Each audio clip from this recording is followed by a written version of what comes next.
Hello everybody, నా పేరు doctor Monika, fertility consultant. So మనం ఇది వరకు వీడియోస్ లో చూసినట్టు ఎగ్ స్పర్మ్ కలిస్తే ఎంబ్రియో ఫామ్ అవుతుంది.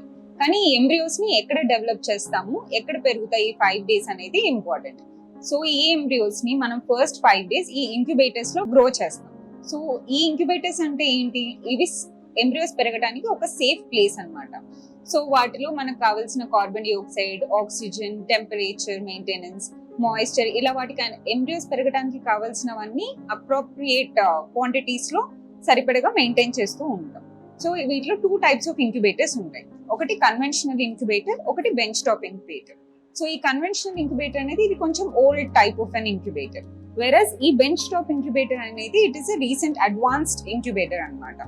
సో దీనికంటే దీంట్లో ఏంటి difference, how is it better అంటే there are many advantages. So some basic things ఏంటంటే ఈ కన్వెన్షనల్ ఇంక్యుబేటర్ లో మనం కొంతమంది couple of patients we embryos develop చేస్తాం. సో ఒక ఎంబ్రియోని మనం టెస్ట్ చేయడానికి తీసినప్పుడు, డోర్ ఓపెన్ చేసినప్పుడు ఆ టెంపరేచర్ మెయింటెనెన్స్ అనేది మళ్ళీ టెంపరేచర్ సెట్ అవ్వడానికి 15 to 20 minutes పడుతుంది. వేరస్ బెంచ్ టాప్ ఇంక్యుబేటర్స్ లో 1 to 2 minutes లోపే టెంపరేచర్ అడ్జస్ట్ అయిపోతుంది అనమాట.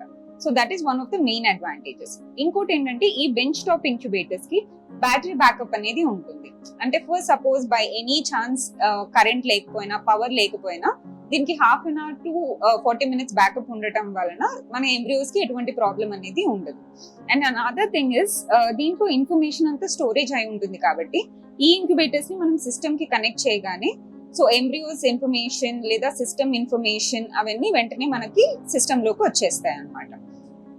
అండ్ సో ఈ ఇంక్యుబేటర్ లో, ఈ బెంచ్ టాప్ ఇంక్యుబేటర్ లో అనదర్ థింగ్ ఇస్ మనం ఇక్కడ ఫ్లో రేట్ అనేది డైరెక్ట్ గా ఇక్కడే చూసుకోవచ్చు. So that is an advantage for the embryologist. So 5 days embryos ని మనం ఈ ఇంక్యుబేటర్స్ లోనే గ్రో చేస్తాం. సో day 3 ఒకసారి, day 5 ఒకసారి తీసి ఎంబ్రియాలజిస్ట్ వాటిని గ్రేడ్ చేస్తారు. అండ్ ఒకసారి day 5, day 3 ఎంబ్రియోస్ ని గ్రేడ్ చేసిన తర్వాత ఏ ఎంబ్రియో కెపాసిటీ, యూట్రస్ లో పెరిగే కెపాసిటీ ఉంటుందో ఎంబ్రియాలజిస్ట్ డిసైడ్ చేస్తారు. ఆ తర్వాత దాన్ని ఫ్రీజ్ చేయడమా లేకపోతే యూట్రస్ లో ట్రాన్స్ఫర్ చేయడమా అనేది జరుగుతుంది. Thank you.